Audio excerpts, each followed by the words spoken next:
Well, part of us is already a spacefaring civilization, but that's such a small minority. Our planet is still kind of stage zero level of development. We're not yet type 1 civilization according to the Kardashev scale. But I think this is something, it's destined to happen because that's the only way in which the Galactic Federation has said it will openly interact with humanity. When Trump wanted to have the Galactics reveal themselves, he was told humanity is not yet ready for revelation of all of these kind of advanced aerospace technologies. And I think this is what we are going to witness in this second Trump administration, just the fast tracking of technological developments, anti-gravity propulsion systems, space-time portals, free energy, all of these advanced technologies.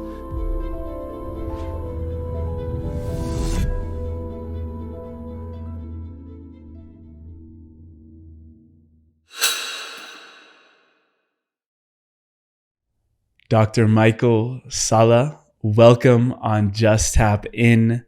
What are you most excited about right now in your life? Thank you, Emilio, for having me on your show. This is really an incredible time. The thing that many of us who've been working in this field of disclosure have been hoping for is coming very, very quickly. And I think the pace of the revelations is going to be a great shock. It's going to change the world. And we need to do both the kind of conceptual preparation, understanding who's who and what's what, but also the internal preparation, connecting with one's higher self, being able to center oneself so that one can really make sense of it all and be balanced in a time of incredible transition that we truly are in the end times now. Hmm. I have a very deep connection to lions for some reason, and I found it very interesting and synchronistic when we were emailing back and forth, and the quote that you use to end off your emails is, "The truth is like a lion. You do not have to defend it. Let it loose. It will defend itself." What is the major truth right now that we need to let loose and that we are going to be letting loose in this conversation? That people are having face-to-face contacts with extraterrestrials, and that these contacts are very profound and transformative at every level for the individuals involved. And the information that they gain is truly groundbreaking and a revelation for those that are ready for that information. Now, it is information that is still excluded from the public sector, from the legacy media that tends to focus on the kind of nuts and bolts of ufology, uh, like camera images, videotapes, pilot reports, radar tracking, looking at the kind of externals of these craft that are now understood to be real. I mean, and also that some of these have been retrieved and that some of these are being studied in corporate laboratories. That just a year ago, I mean, that those truths would have been something that many people would have resisted, but now it's like it's becoming mainstream. People believe that has happened, but the next step of people actually having face-to-face contacts with the occupants of these craft, and that many of these occupants are non-human intelligence, and that they have incredible wisdom to share, and that in many cases they are very wise beings that are here to help our evolution as a planet. Now, that is something that I think is a self-evident truth, and it's going to come out, even though there is a really comprehensive effort to suppress that information and focus on the kind of surface level nuts and bolts phenomena and focus on the threat, the kind of that these craft are unknown and that they pose a threat. The truth really is that no, we know exactly what they are. Many of these craft are extraterrestrial, not all of them, but many are extraterrestrial. Some come from the inner Earth, and some are reverse engineered, and that this is what is flying around up there. So those that are in the know that, but for the general public, it's still this unknown, and we don't know what the agenda is. Hmm. And you mentioned how more and more of these face to face contacts are beginning to resurface to the public and people are beginning to tell their stories. Not too long ago, you were a professor of international politics at American University, and you said the red pill in 2001 when you went to a disclosure press conference led by Dr. Stephen Greer. What was it in particular there that really opened your eyes to this phenomenon? Were there any particular contact stories that you were fascinated by that made you want to leave behind, this teaching career to go down this road? Yes, yeah, the Disclosure Project press conference that happened in May of 2001. I actually watched the recording, the live stream of it, rather than I wasn't physically present, even though I was working in the Washington D.C. area, and it was truly groundbreaking. The thing that I noticed immediately was the sincerity of all the speakers. That you could just feel that these speakers, they were very authentic. There was no attempt to contrive anything or fool anyone. There was no money to be made. In fact, it was the opposite.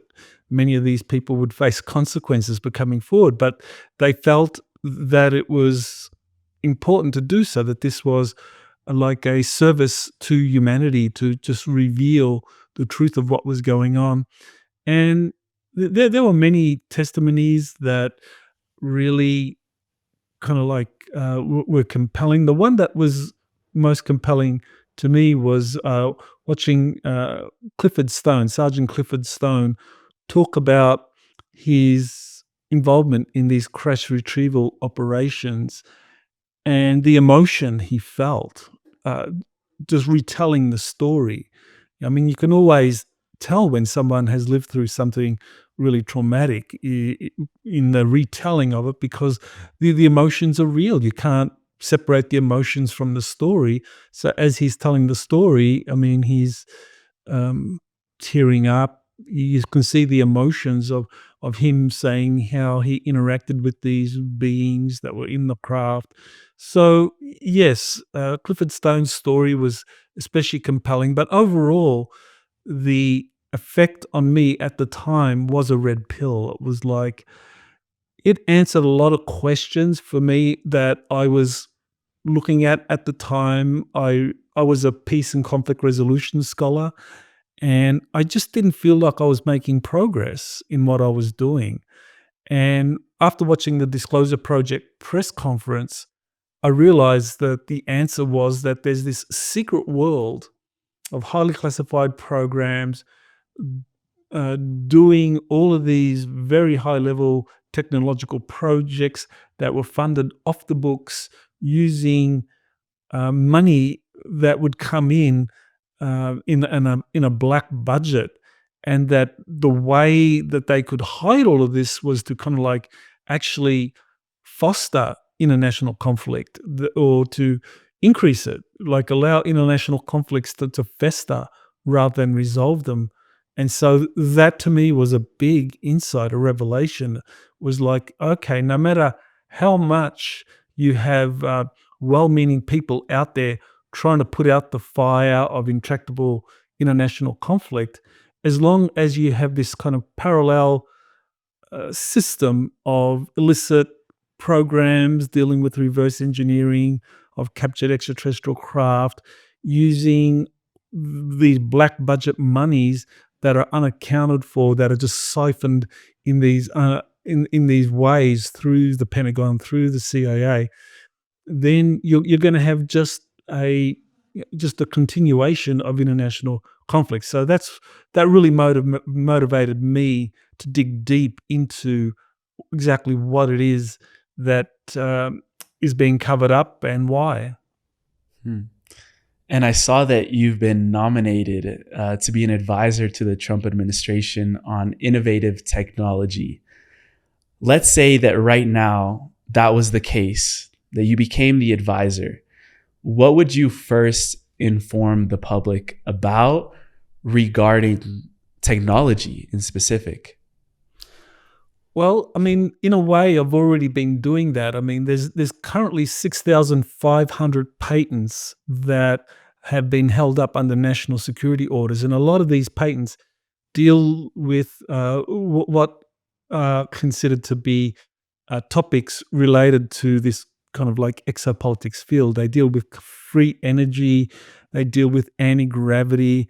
We're talking about like room temperature superconductors, and of course, age extension. These kinds of advanced technologies, people, inventors who come up with devices that can achieve these things, what happens is that their invention is immediately flagged and held up for a indefinite period, several years. And then if it's still considered that this technology is too dangerous to be released to the public, then it's going to be stopped from ever going forward under a national security order. So the inventor can't talk about it, he can't market it, he can't develop it. So there's 6,500 of these technologies that are just held up right there in the patents office. So you don't even have to deal with people who have been getting information from extraterrestrials for some of these advanced technologies. I mean, you could just go straight to the patents office and say, okay, these technologies that are being withheld uh, for these bogus reasons, we're going to stop that. We're going to lift that and fast track the release of these technologies. And so you do have a Department of Government Efficiency now, DOGE, that Elon Musk heads up. And so what I would recommend is that DOGE sets its sights on fast tracking the release of these 6,500 patents that have been withheld under national security orders. And right there, once you have these technologies uh, being released, you're going to have such an incredible burst of creative genius just from inventors who have been forced to sit on these technologies for years or decades because the national security state wouldn't allow them to release them. But now we're at a time when these can be released, and I think that's what I would advise the Trump administration to do right there.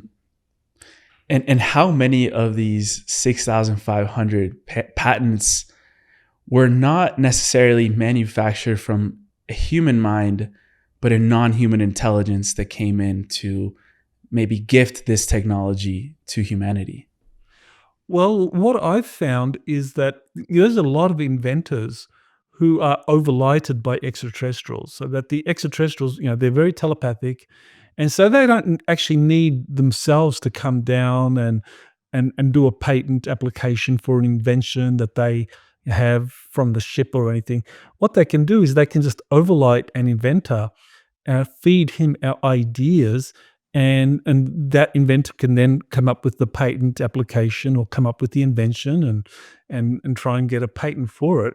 And this is what actually has happened. I mean, one of the people I've worked with is William Tompkins. He was uh, a aerospace engineer for a number of major corporations, but he began his work as a draftsman for the Douglas Aircraft Company, and he says that when the U.S. Navy wanted to have designs of spacecraft that would be built for a secret Navy space program, that William Tompkins said that there were these three extraterrestrials who had embedded themselves in Douglas Aircraft Company, and that the way they would operate would be that they would use their telepathic abilities to help the engineers, the illustrators, to come up with refined concepts, and then kind of like physically interact with them to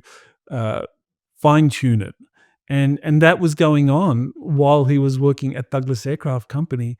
So I think that this is a model for how the extraterrestrials have been operating, is that they work directly with inventors, uh, people who can come up with new designs for these advanced technologies, and if they have to, then physically they can make contact.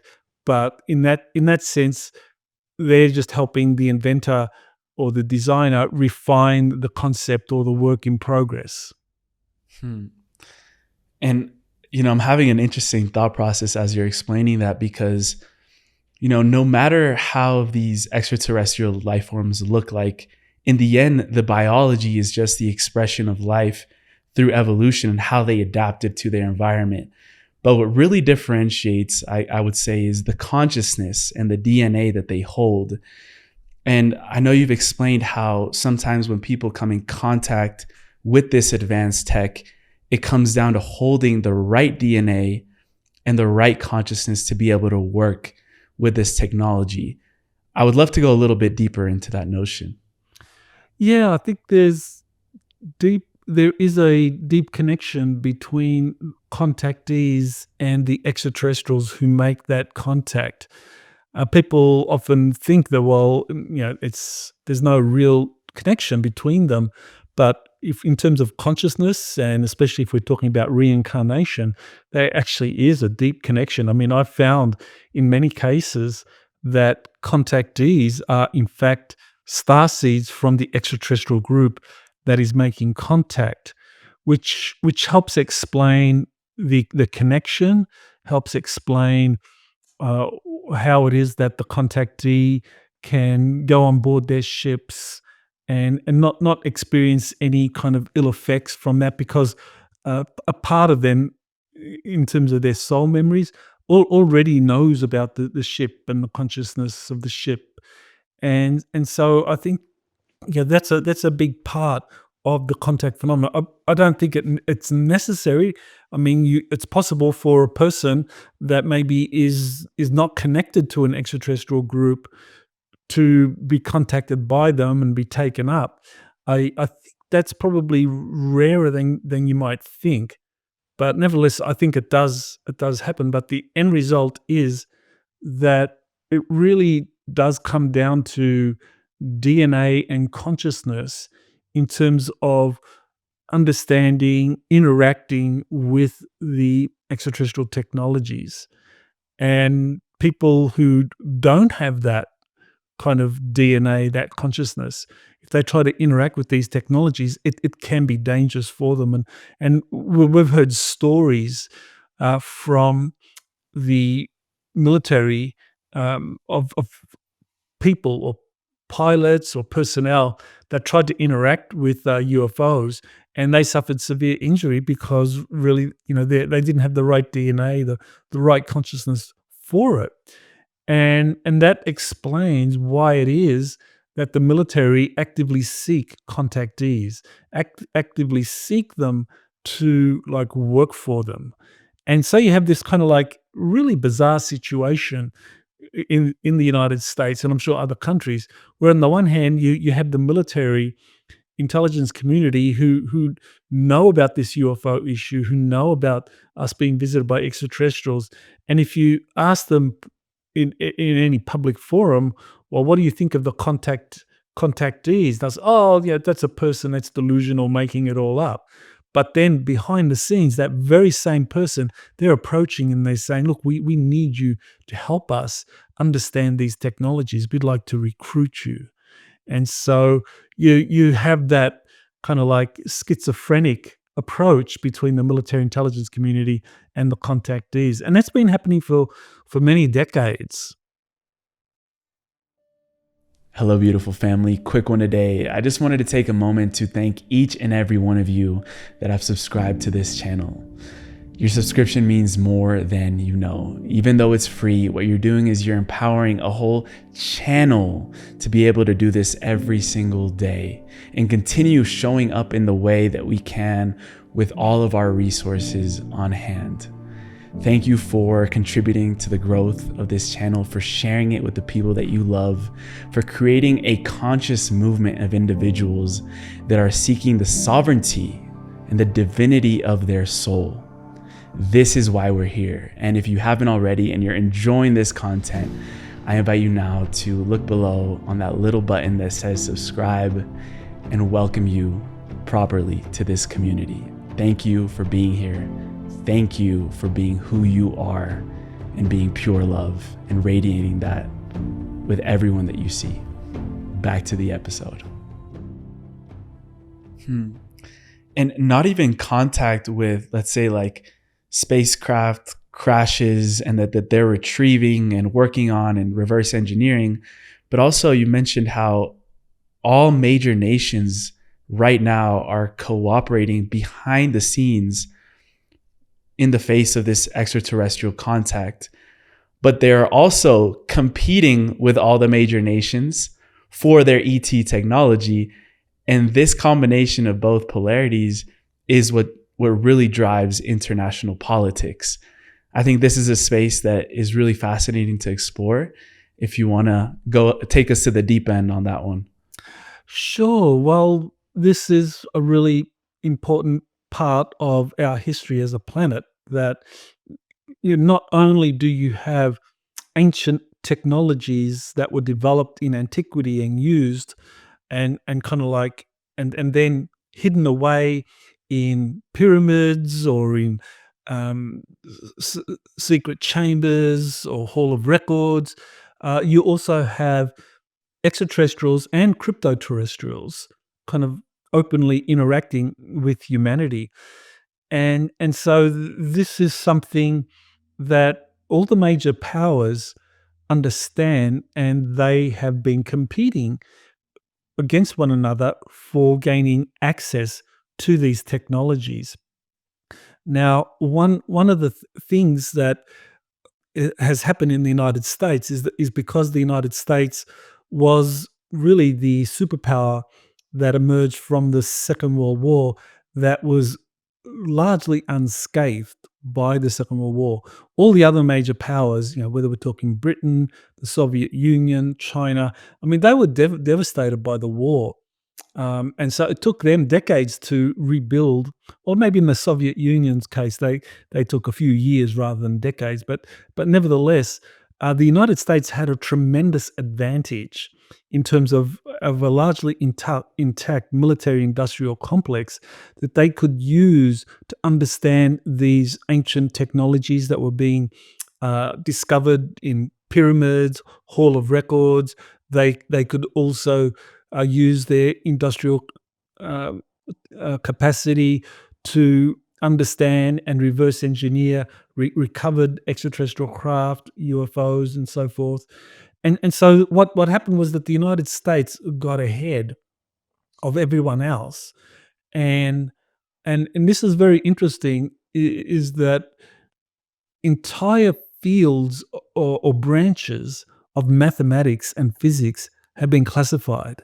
See, that's something that a lot of people don't think about. There's a kind of venture capitalist by the name of Mark Andreessen, and he recently divulged in one of the major I think it might have been with Joe Rogan. He divulged that what he was told by insiders was that entire branches of mathematics have been classified. Now you think about the consequences of that, where I mean, like people have talked about, say, Maxwell's equations dealing with electromagnetism. What is not known is that Maxwell equations also provide a solution to how electricity, magnetism are connected with gravity. And so Maxwell's equations, actually the fully developed set, give you an understanding of how these different forces interact. But that's been classified. Those those formulas have been classified similarly for mathematics. Uh, Things dealing with, say, torsion fields, anti-gravity, these kinds of theorems, uh, or whatever mathematics is needed to understand those kind of principles and technologies has been classified.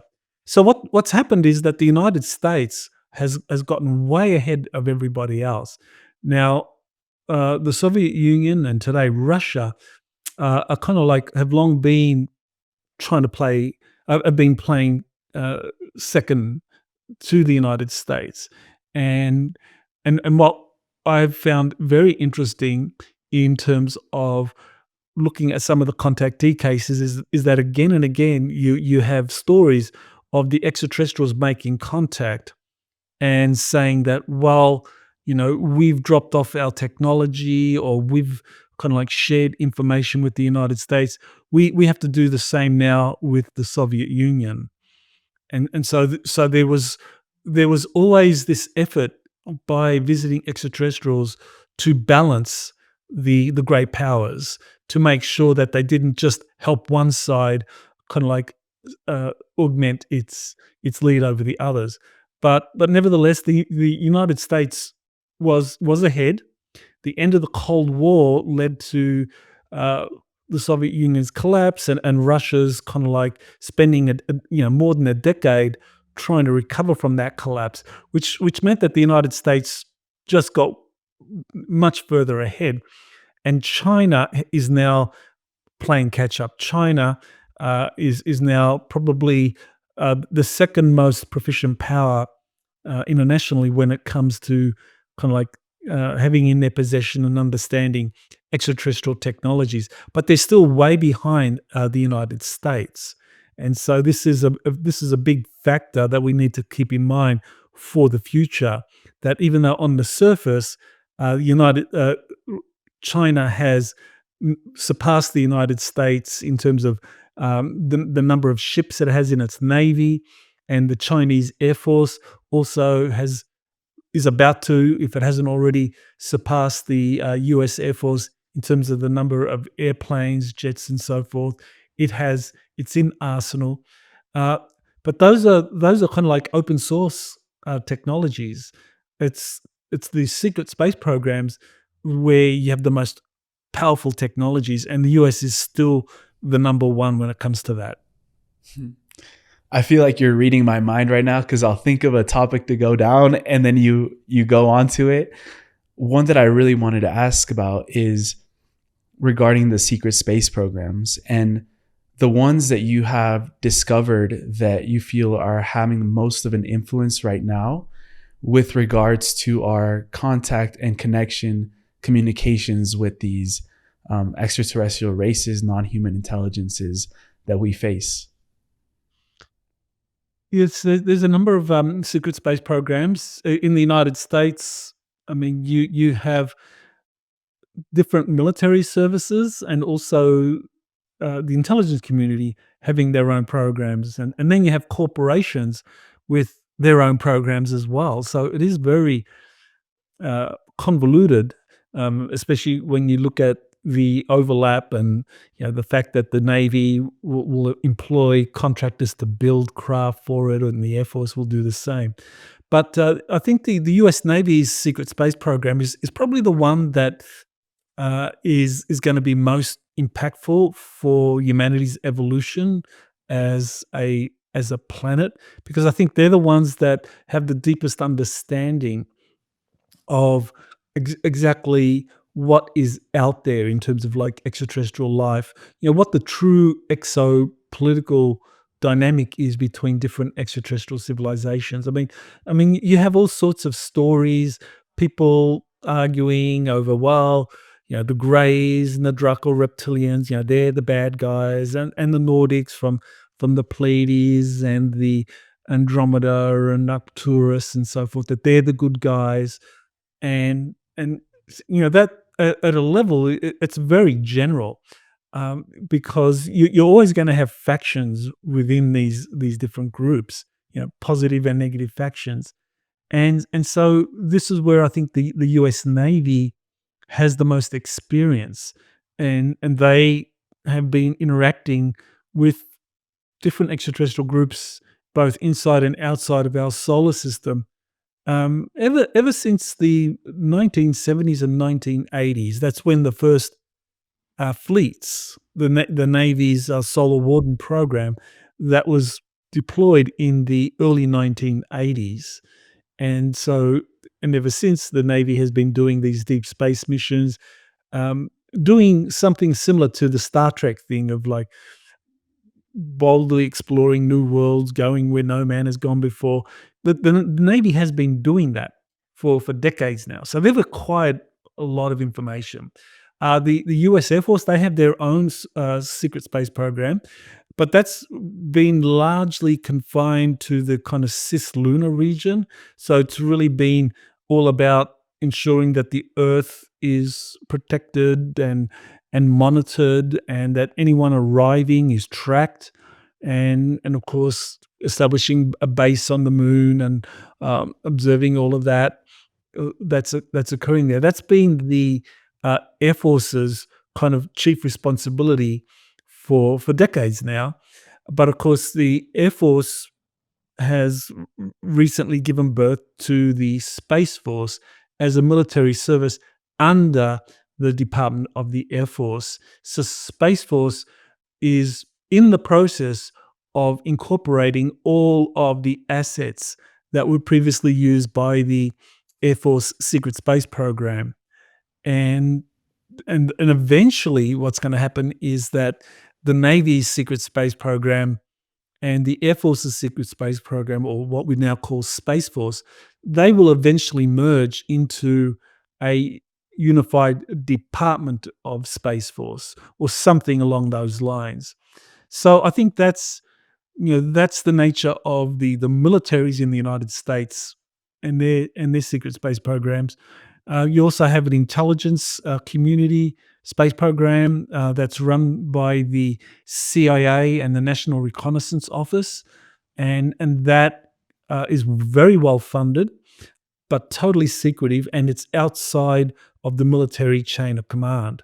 So it truly is a rogue operation. It is Space Force has no jurisdiction over the NRO, CIA space program.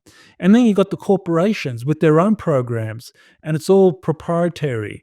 That the military and the government can't really step in to a corporation and say, like, show us what you got, what you've built, and all of that. The corporations can claim proprietary control over all of that. So that is the state of corporations. I mean, there would be a need if the uh, U.S. government ever wanted to find out what lies in the different corporations and what kind of programs they've developed. They would have to establish eminent domain, and that would be very difficult because a lot of these corporations have become transnational now. So they have outlets in other countries like Britain, Australia, Canada, and so it's a network. So if the U.S. government wanted to like say, oh well, we want to find out what's going on in say the Rand Corporation. You know, what's the Rand Corporation doing when it comes to this extraterrestrial phenomenon? And it's like, well, Rand will say, well, a lot of the files or the information you seek is actually located outside of the US in one of our satellite countries, and so that's just the US. China, Russia, they have their own systems. They're much more kind of like streamlined in terms of overall control. So unlike the US, where you have a Navy program, an Air Force program, a corporate program, an intelligence program. In China, it's much more. Uh, you have much more of a centralized authority, but even there, you have factions. You have a deep state faction, and you have a Chinese government faction, and you could actually have a situation where the deep state faction of the Chinese space program is using its assets to uh, do something that would compromise the Chinese government. So yeah. So and I think you probably have something similar happening in Russia. Hmm. You mentioned the U.S. Navy, which is mostly a maritime service, meaning anything related to the sea or bodies of water.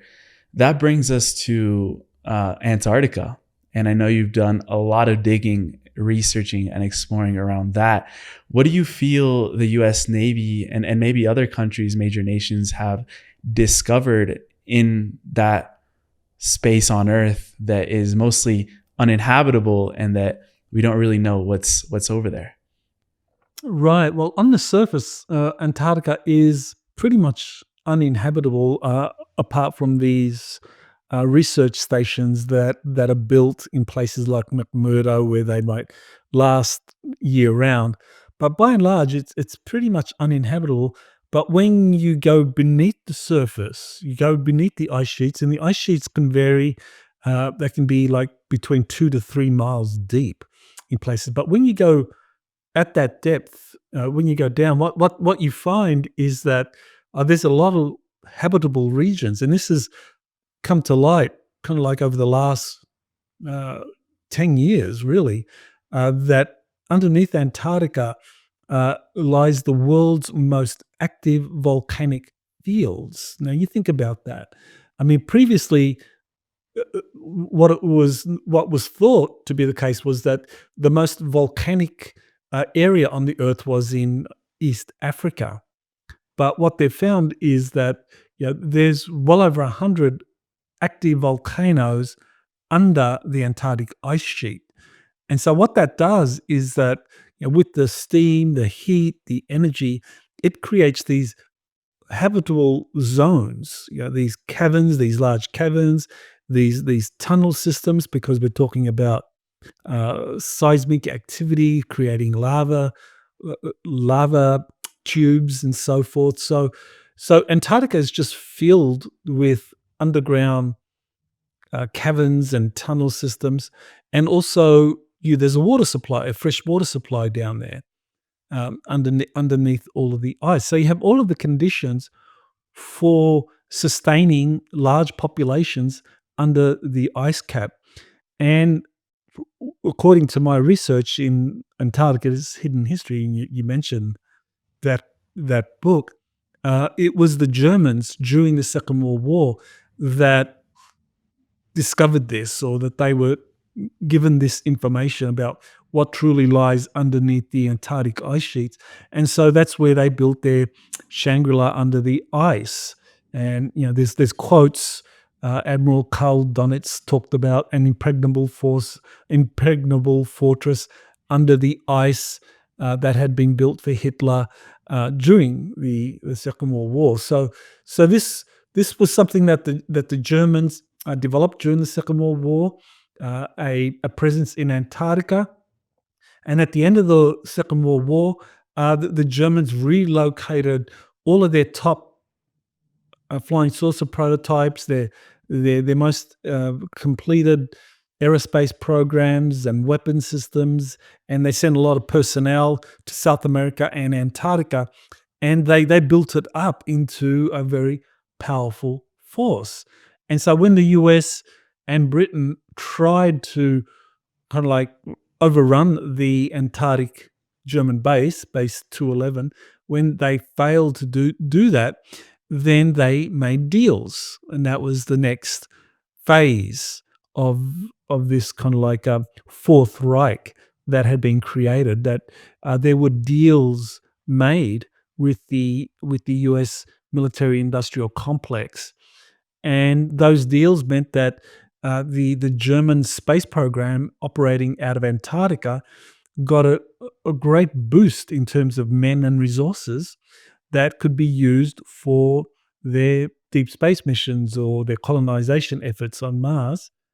And in return, the US got German expertise and help in understanding the principles for reverse engineering captured flying saucers or any craft they had in their possession, and to kind of like communicate with other extraterrestrial beings. So that was the agreement that was reached in the 50s.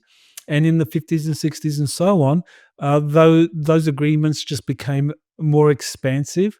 More corporations began to work in Antarctica in alliance with the German Dark Fleet, and they would build very large craft for them out of Antarctica. So Antarctica became a major hub for the secret space programs, and now I think that Antarctica still has a secret, all these underground bases that are being used by a fleets of anti-gravity craft, space cruisers, and so forth that fly in and out of Antarctica.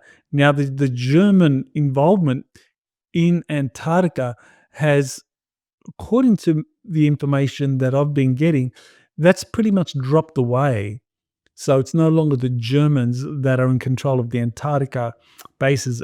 Power has been handed over to the corporations and the US military industrial complex. And even China apparently has a, a large say in what's going on in Antarctica with the programs down there. Hmm. When it comes to these major nations having meetings with visitors, the others that come down and interact, where do you feel that these meetings are taking place? Because I'm sure they're not holding them in the White House. Where do you feel, or where have you researched and found that these meetings actually do take place? Well, a lot of the meetings that have been held between different nations and how space programs would be regulated or coordinated, a lot of those meetings have been held in South America and Antarctica. And there's a whole kind of a series of U.S. presidents that have gone down to Bariloche in Argentina, and Bariloche apparently is a place that has some underground tunnels that connect directly with Antarctica. So Argentina and Antarctica do have a very close relationship because they're connected by this underground tunnel system. And so there were a lot of meetings that have been held either in Antarctica or in Argentina to just kind of like come to an agreement over how these secret space programs can regulate them, be regulated, cooperate, so that they wanted to manage the system because all of this was done away from the public arena, and so the last thing that those managing these secret space programs wanted was a shooting war between, the the German program in Antarctica and say an American or a Russian program. So they would go to efforts to coordinate and regulate, and make sure that the conflicts were always kind of managed. And so yeah, you would have some aspects of uh, different nations collaborating. I think this is related to an earlier question you asked. So you would have, for example, the Russian, the Chinese, and the American secret space programs cooperating in terms of understanding and exploiting some, say, newly discovered technologies like space arcs. And on the other hand, you would have kind of like regular politicians and kind of like military leaders believing that these countries were involved in these power struggles and that there truly was a conflict between them. And so you look at the Ukraine Russia war.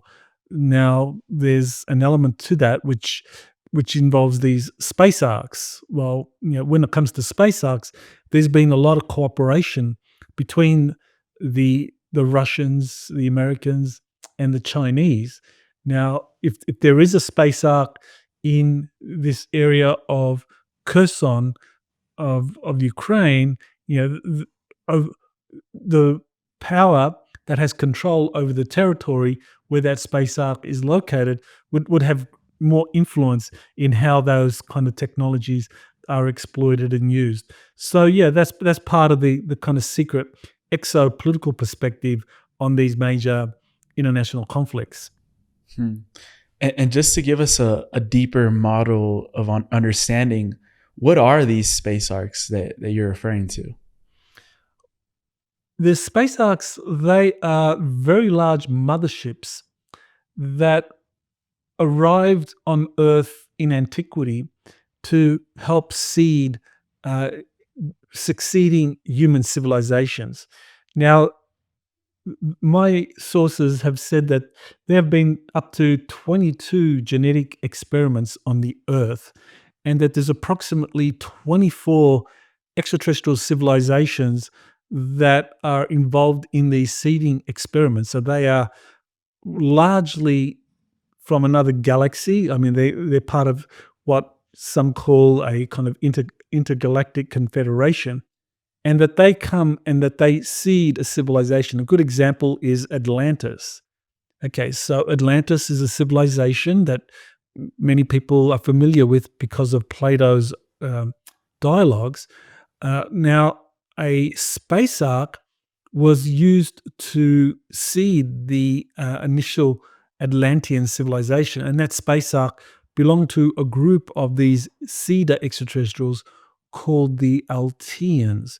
Now, Elena Danan, who I've worked with extensively, she's very knowledgeable about that, about the seeders, and so what she was told by her sources was that the kind of formula is that whenever one of these 24 civilizations want to establish a colony somewhere on the earth, what they do is they land one of their very large ships there, and that ship is going to be left behind.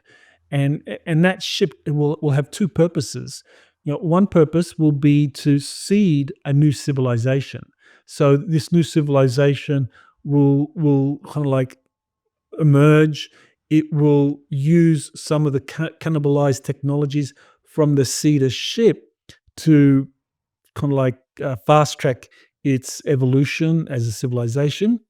But also in times of calamity, a pole shift or some kind of solar flare, that these huge space arcs act as an actual ark, called like a Noah's Ark, where large numbers of people and animals and fauna and so forth can be very quickly relocated to and taken off planet, within a matter of days. And so that's necessary if there's some kind of cataclysmic upheaval coming to the planet. So those would be the kind of traditional functions of these space arcs, and several of these have been found around the world. And we've had people like JP, the U.S. Army uh, veteran that I've been working with for 17 years now. I mean, he's been in uh, two space arcs uh, at the moment, and he's described the kind of technologies in the space arcs. So these space arcs, they exist. They are hidden around the world. I mean, when we're talking probably up to 24, I think, space arcs that are hidden around the world. Uh, and I think that this is a very important phenomenon. I know that the military intelligence community is very interested in that. Yeah, yeah. And as you're describing the space arcs, it takes me back to the ancient civilization of Sumer and the Sumerians. Do you feel like there's a connection between these cedars and that civilization? Because what I've learned through even just like a regular history class is in Sumeria, all of a sudden, agriculture popped up and they were able to do things, mathematics, astronomy, all of these different things out of nowhere. Like it was an acceleration of consciousness. Do you feel like the cedars that you're describing and the space arcs were related to that ancient civilization? The Anunnaki, they arrived on Earth around 500,000 years ago. Yeah, and that's according to certain interpretations of Sumerian texts. Whereas the Cedars have been operating for millions of years on Earth. So the Anunnaki were a kind of separate intervention, and the Anunnaki they are based in our galaxy. I mean, they originally came out of the Syrian star system, uh, and they have their own kind of like fiefdom in our galaxy, whereas the Cedars are intergalactic civilizations. So there is a difference. So the Anunnaki 500 years ago, they came along and they kind of like began to do genetic experiments on early hominids, and they found out that holy cow, these hominids here, they've been genetically upgraded by cedar groups. They have a potential that we didn't understand before. So there is that kind of aspect to this kind of like relationship between the Cedars and the Anunnaki, that the Anunnaki came much later. Kind of similarly to how grey extraterrestrials have for the last few decades tried to fast track their own genetic experiment, which has failed.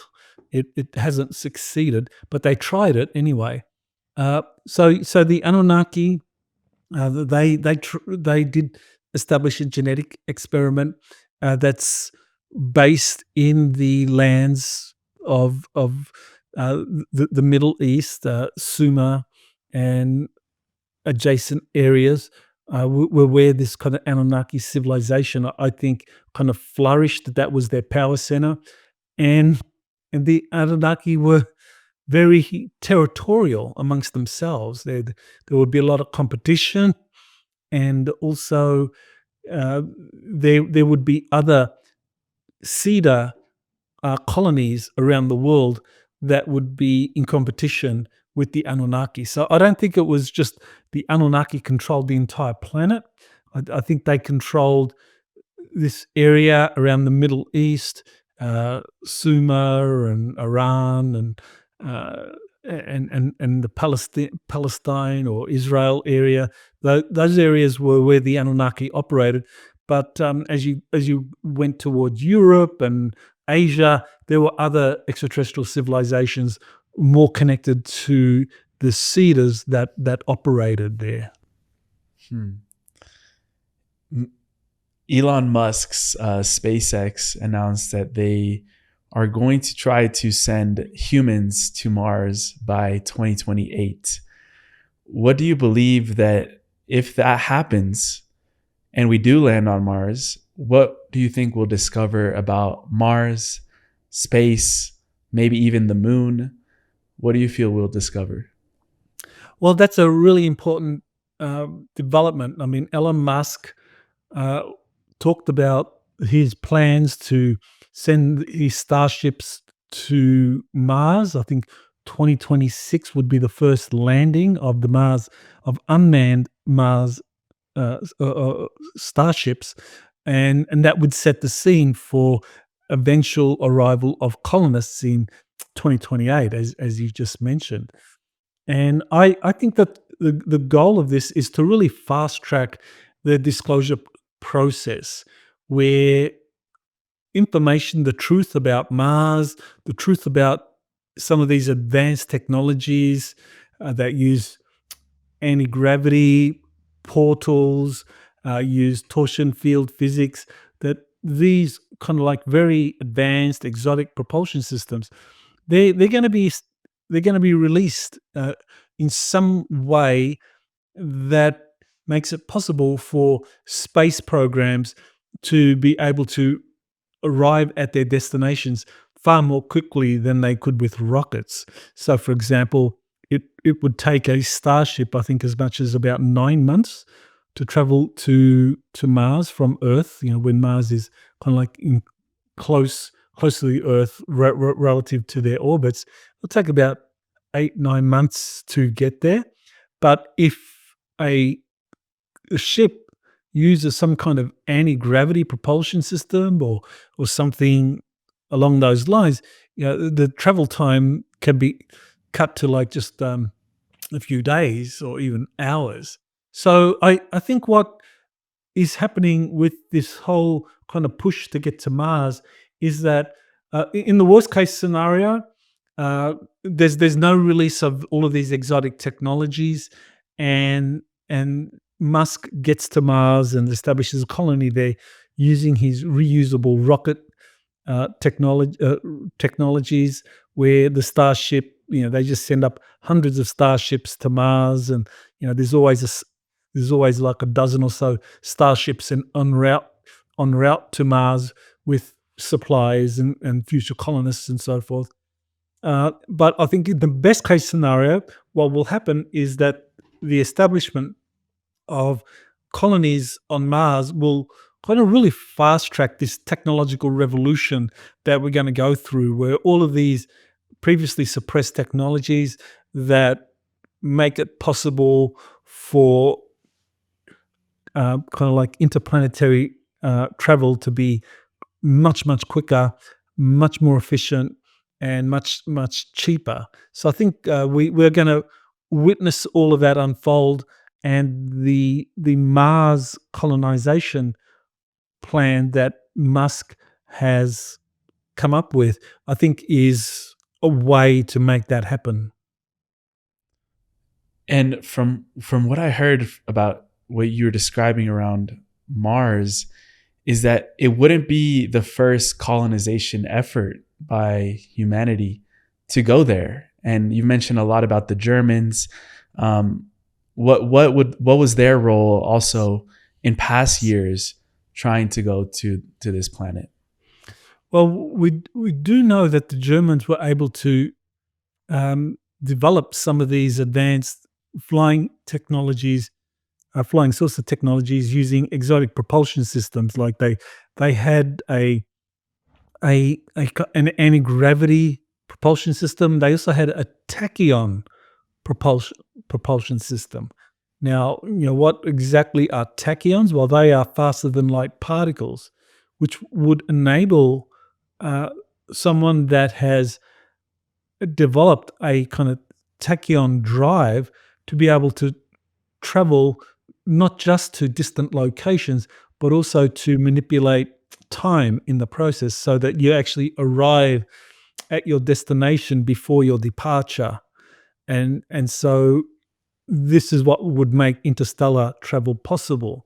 And so that kind of takes us all back to Maria Orsic and her contacts with the Aldebrands, who helped her develop a kind of space time um, device. Excuse me. So that was what Maria Orsic channeled from the Aldebrands, and so it was built. And so I think that these kinds of technologies, they were developed by the Germans first, and they used that to establish colonies on Mars. And those colonies on Mars ran into a lot of problems with the indigenous beings on Mars, who, as far as I'm aware, are very territorial. And so when the first German colonists started to arrive on Mars, they would find themselves being attacked by these indigenous Martian species that were there was an insectoid race and that looked like uh, arachnids, and there was also a reptilian race, and so both of these were very territorial, and of course, being the newbies to Mars, the Germans would just stumble into the territory of one of these races and they would be attacked. And so that was part of the reason why there was this kind of like set of agreements reached between the US military industrial complex and the German Dark Fleet out of Antarctica, because the Antarctic Germans realized that unless they reached a agreement with the US where they could have personnel and resources and also soldiers who could go to Mars and kind of like establish safe zones for human colonies to be established there. So that's what happened. We know that there are a number of people who have described serving on the Mars Defense Force. Michael Ralph and Randy Kramer are two people that served on the Mars Defense Force. Tony Rodriguez is another who was briefly exposed to the Mars Defense Force, and that is largely a defense force consisting of American, not exclusively American, Five Eyes countries. I mean, we're talking the United States, Canada, Britain, Australia, and New Zealand are supplying their personnel to this program, and their job was to protect the colonies that were there and to occasionally do battle with the reptilians and the kind of like spider beings or the insectoids there on Mars. And so, yeah, it was a very dangerous place. It was kind of like, in a way, very similar to the American Wild West, where you had Native Americans that were a constant kind of threat to the colonists, to the American colonists that went swept westwards in the United States. Well, the same situation was faced by the Germans, and they elicited American support to deal with the problems. Hmm. That's fascinating. And, I've heard you say that often the biggest truths of the world are hidden in plain sight. Where would you shift people's awareness in terms of these plain sight truths so that we can begin to have a better understanding of what's really going on behind the scenes? Okay, well, the best way to hide any kind of like classified program is to have that program leaked to, say, a major Hollywood studio, and they make a film about it or a TV series about it. And that way, you achieve a couple of objectives. First, you release some of the information so people are aware of what is happening in the secret space programs without being formally advised, but it's presented to them as science fiction. The second big advantage of doing it this way, soft disclosure, is that in hiding it in plain sight, anyone that says, "Oh, well, I was in a secret space program and this is what I experienced," well, that person can be easily ridiculed by someone saying, "Oh, you just watched the latest episode of Star Trek or of Stargate SG-1, and you're just making it up. You're just ripping that idea." And if I were to give an example of one of how the truth can be hidden in plain sight, I mean, it's Star Trek. I mean, in there you have a revelation of a Navy secret space program right there. That Star Trek is run as a Navy operation in deep space, and the person, the creator of Star Trek, Gene Roddenberry, I mean, he was not necessarily the one that came up with the original ideas for Star Trek. I mean, he was working very closely with Leslie Stevens, the fourth, who was the son of a vice admiral who was directly involved in the setting up and the development of the Navy's secret space program. And so, what I suspect happened was that uh, because these technologies use kind of space time propulsion systems, you can go into the future and come back. And so I think what happened was that Gene Roddenberry or Leslie Stevens, one or both of them, was able to see what would happen in the future, and that's why the Star Trek series kind of like took off, with the ideas of this confederation of planets, the I think the what was it, the Federation of Planets, sorry, and also the Starfleet. All of these ideas actually, I think, are derivative of an actual Navy secret space program that it was created in the 1970s and is in the future, so that Roddenberry and Leslie Stevens could have been taken on one of these space-time devices to the future to see how it would look like and then come back. And then they came up with the series, and that would hide the truth in plain sight. Hmm. Also, another film that is coming to mind, one of the highest selling, grossing films of all time, Avatar. And it tells the story of colonizers going to another planet looking for resources, and essentially creating a lot of destruction for the indigenous tribes, communities, populations that were housed in that planet. Um, how do we avoid becoming those colonizers when we begin to explore more of space? Uh, that's a that is a very important question. I mean, how do we avoid that? It really, I mean, in the Avatar movie, it was a corporation that was in charge of the mining operation there on that moon of Pandora, and that's where immediately there's going to be a red flag in terms of humanity's entry into space. I mean, in a way, we've already done it because the Germans were there before us, and the Navy's secret space program has been doing it since the 1970s and 80s. They've been out there as well. But these corporations also are involved in kind of like deep space operations. So it's not hard to imagine a situation like Pandora actually happening where you have a major corporation or a consortium of corporations sending over a fleet to some moon in another solar system. And I think there's like 52 solar systems in our local group. So that local group is where you could have a corporation sending resources, fleets, and so forth to find a world that it can exploit in a way very, very similar to Pandora. Now, how to stop that? How to achieve oversight of that?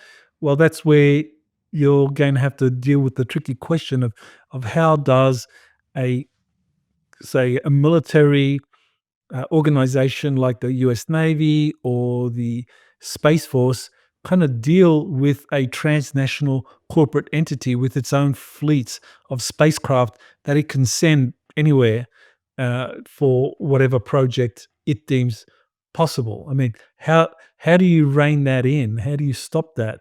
Is it even possible to stop that, let alone regulate it?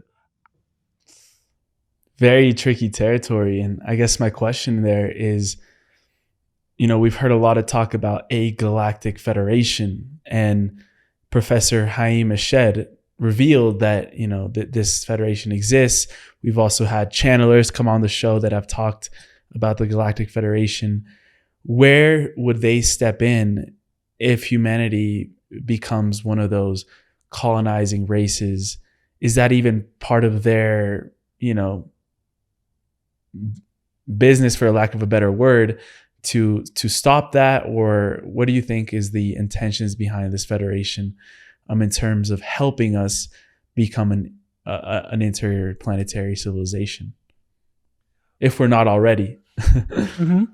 Well, part of us is already a spacefaring civilization, but that's such a small minority that I mean, they have really advanced technologies and enormous budgets, but still, I mean, the number of people involved in the secret space programs run by the US, Russia, China, Great Britain, and so forth. I mean, in terms of a population of 8 billion, we're talking maybe several million people at most, so it's minuscule.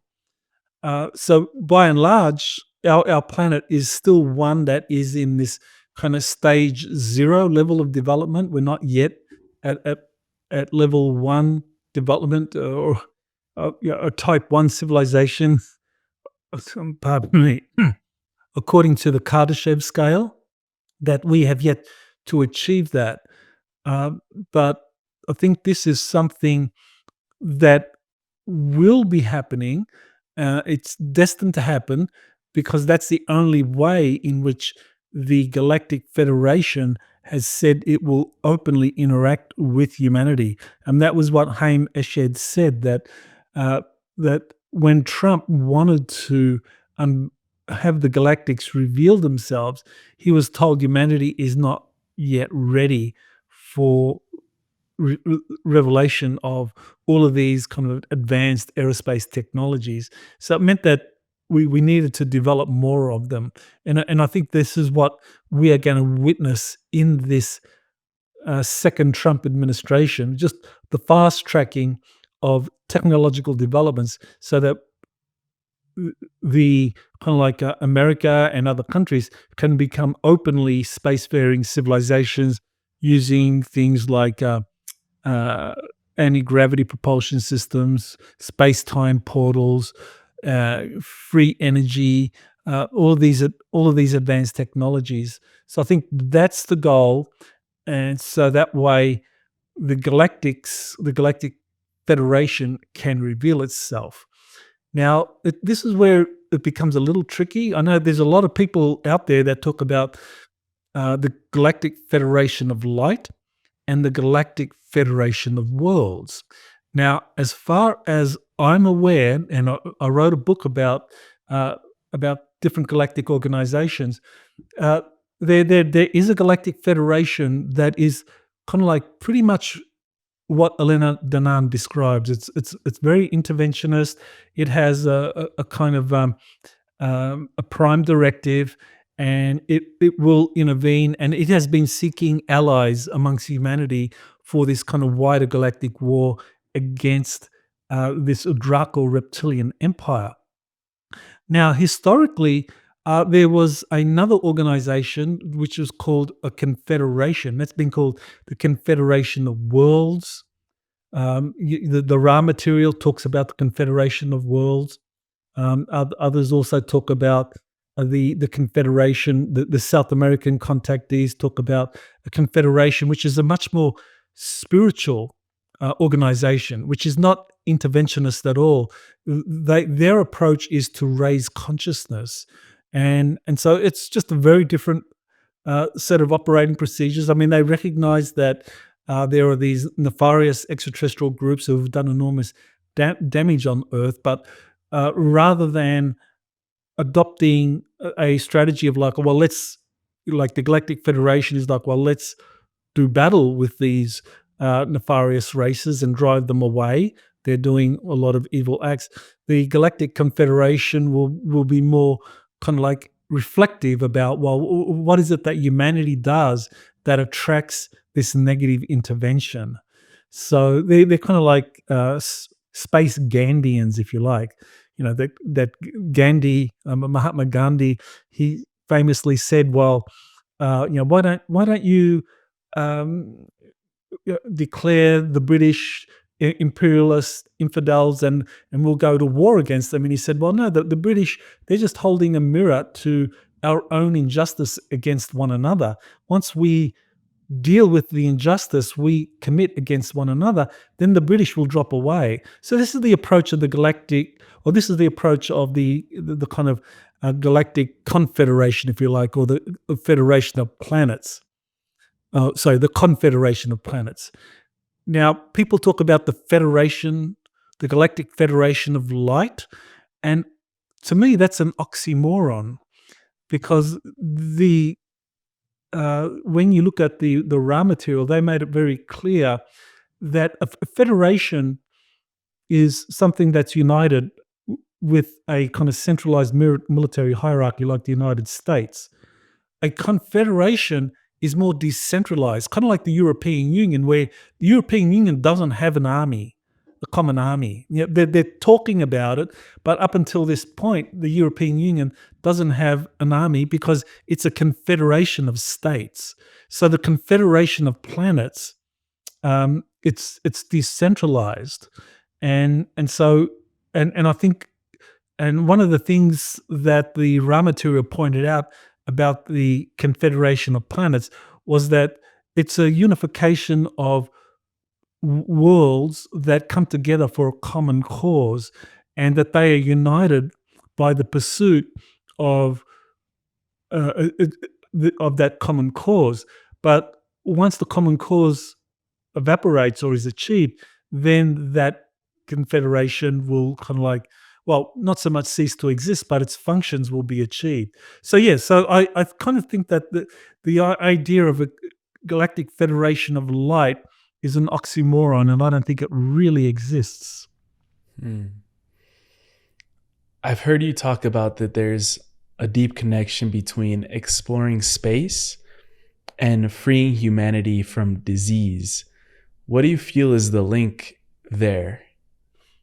Okay, well, space medicine is a very advanced kind of medical scientist, because people that leave the Earth on a spacecraft immediately start experiencing health problems. I mean, of course, you got the effect of zero gravity, so you have muscular atrophy and so forth, and so they have to come up with technologies to help astronauts not lose muscle mass or They can't bone lose their density. gains from the gym. Like, we can't do that. Yeah, exactly. So, they have some gym equipment there that they use, calisthenics and so forth, to try and build up or maintain their muscle mass and bones. But so you have that.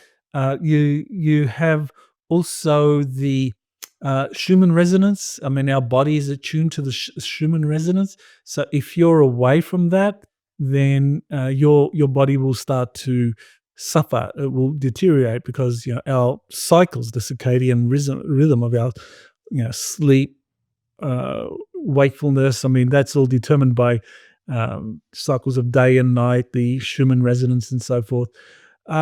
And radiation in space. There's so much radiation in space. So I think all of these things make it important for there to be a very advanced kind of space medicine, and that's where you get the whole idea of med labs, or med beds, I should say, and these have been something that different whistleblowers have talked about, and these whistleblowers have talked about the med beds being able to do miraculous things. I mean, they can read a person's body down to the kind of cellular level and diagnose any kind of disease and resolve that.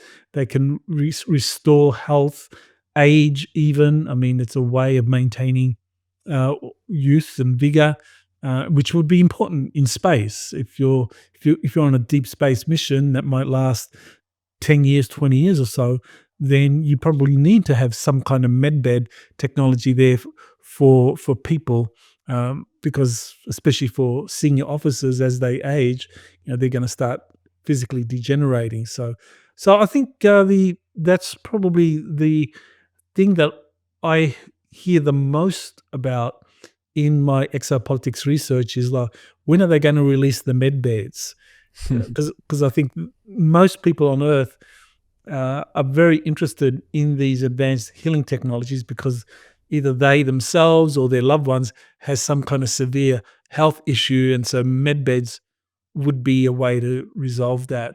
So I think that developing these space fleets, whether it's through Elon Musk's SpaceX, um, as as they establish colonies on Mars, as space medicine advances rapidly, then the main public benefit of that is that whatever kind of technologies are developed for SpaceX for its colonists on Mars, they will be also made available at some point on Earth. And so you could probably uh, do a med bed, because that's technology which is made open source because of Elon Musk and SpaceX. Yeah. This conversation has been so fascinating and eye-opening about like how fast we're really accelerating right now. But I feel like I'm almost feeling like the collective right now, people tuning in are almost like a little bit like, wow, like this is a lot. What do you feel we need to be cautious about when it comes to these accelerations, whether it's space exploration, the rise of transhumanism, which, Elon Musk is going to implant more Neuralink chips in 20 to 30 people this same year. what do you think we should be most cautious about and preserving what really makes us divine, what really makes us human? Yeah, well, that is really the key question here is as we become a spacefaring civilization, as billions of people start to focus on space and develop industries and space flight becomes more available, is like, well, how will we adapt as individuals? Will we go down a path of kind of transhumanism where we are technologically enhanced to be able to deal with the rigors of space? Or will we go through some kind of consciousness evolution where we develop a deeper connection with the kind of like heart center, the soul force, and make that a kind of critical foundation for how we live life and how we interact with these advanced beings that are visiting the earth or in space programs or space travel. So when it comes to I mean, AI is presented as a kind of threat to this human capacity to be able to connect with a a soul force, a soul consciousness, higher self, uh, and this is something that I think is a very important thing to keep in mind. That there is evidence that there are civilizations out there that have been largely captured by AI or controlled by AI to the extent that they become a menace. And so, for example, the Draco reptilians, again and again, I've come across information that the senior leadership of the Draco reptilian empire actually is infested or controlled by AI, and that the AI considers its greatest threat to be the human soul. I interviewed someone called Mac, and he very recently he described this kind of conflict where the AI, especially the AIs that have infected the Draco reptilians, consider human ensouled beings to be their greatest threat, and that's why they do many of the terrible things they do because AI considers us to be a threat. Now, I think on Earth we still haven't reached that point where AI that's being developed on Earth is a threat to humanity. Um, People like Elon Musk and Stephen Hawking have been warning about that for many years. Now, that at some point, I mean, Ray Kurzweil talks about us achieving the singularity point at some point where AI becomes artificial general intelligence becomes reaches a point where the AI can kind of like self-replicate without the need for humans. Then we can be in big trouble because the AI can suddenly develop armies very very quickly. So we're not there yet, but I think we need to really be very aware of the problem posed by AI um, in the galaxy, pay attention to the information that the AIs have been a threat or a scourge in the galaxy, especially for kind of like ensouled beings. And for those of us that are ensouled beings, we really need to like make that deep heart connection. I think that to me is probably the single most important thing I would advise people to do if they start to seriously jump into this whole exopolitics topic is to like inform yourself with all of the information, all the literature, but also take the steps to strengthen that relationship with your inner self, your higher self, because that's going to be critical for the future. What's the heart's relationship with the soul? Well, there's a kind of very interesting. distinction between the heart chakra and the soul. Now, as I understand it, uh, behind the heart chakra, there is an infinity point where you actually have uh, a kind of fractal, a full fractal of source consciousness, which makes up the entire universe.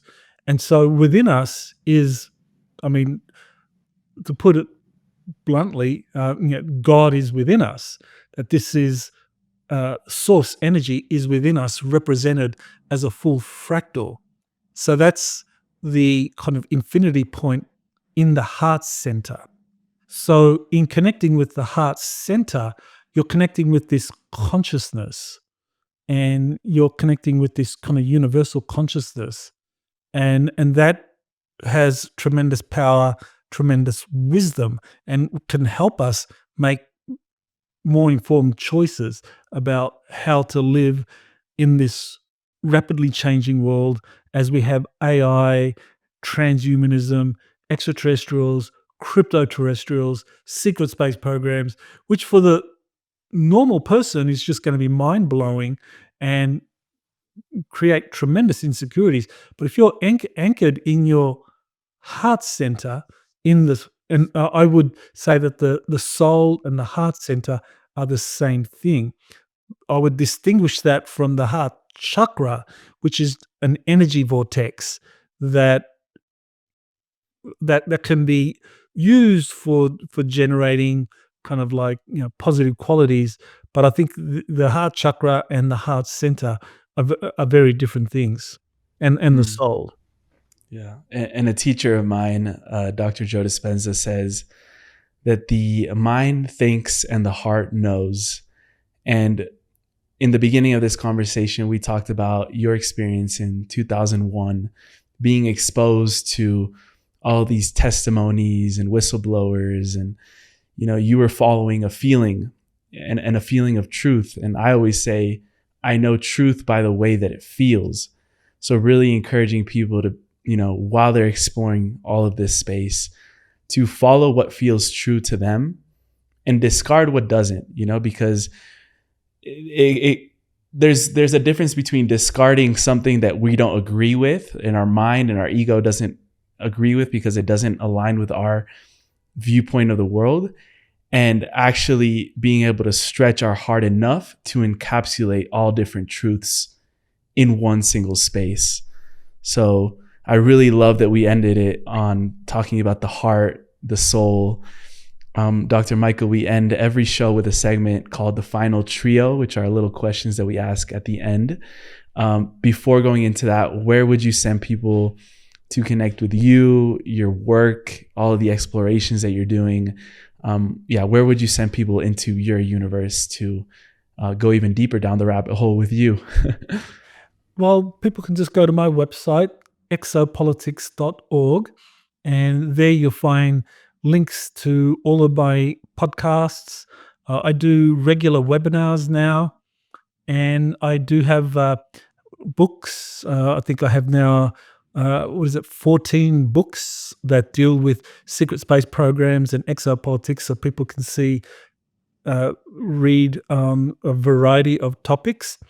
And I will be doing a number of conferences this year. One will be in Charlotte, North Carolina. Uh, Another will be in Eastbourne, England. That'll be in May. And I also will be going to France at the end of August for a conference in the city of Valence.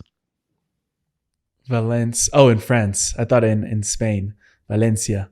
No. Beautiful. Well, we'll link everything down in the show notes. And for the final trio, the first question I wanted to ask is more of a personal question regarding in what ways do you feel that your educational background in political science and international relations had really prepared you to be able to exploring this vast field of exopolitics that you're pioneering in right now? Yeah, I think as a professional political scientist, I mean, that's how I got involved in all of this. and someone who was convinced that it was real, I was wanting to kind of like conceptually map out what was happening and identify all the aspects associated with extraterrestrial visitation. And I did that without being attached to any one particular uh, pool of information, without being attached to one source. And it's been more than 20 years now that I've been doing this, and I feel that I've been able to present information in a kind of like objective way where it's not my biases. It's not that I'm like pushing one group over another group. I mean, I have my preferences, but I try to present all the data in a objective, balanced way to people so that they can make informed choices. And I think that's what it's all about. I love that. For the second question is, what's one thing that will lead to the smoothest, most loving disclosure timeline?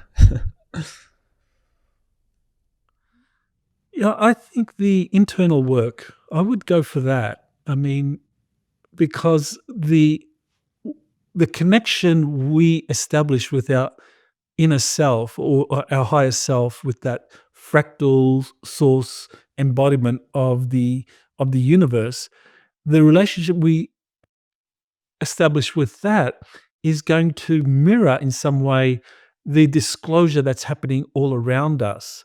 So the more we can make that connection, the more that will influence these bigger events. And even though you're just one person, and you connecting with your higher self is just one person doing that, I think we shouldn't minimize the impact that has on the greater reality around us, because I think it does make a difference.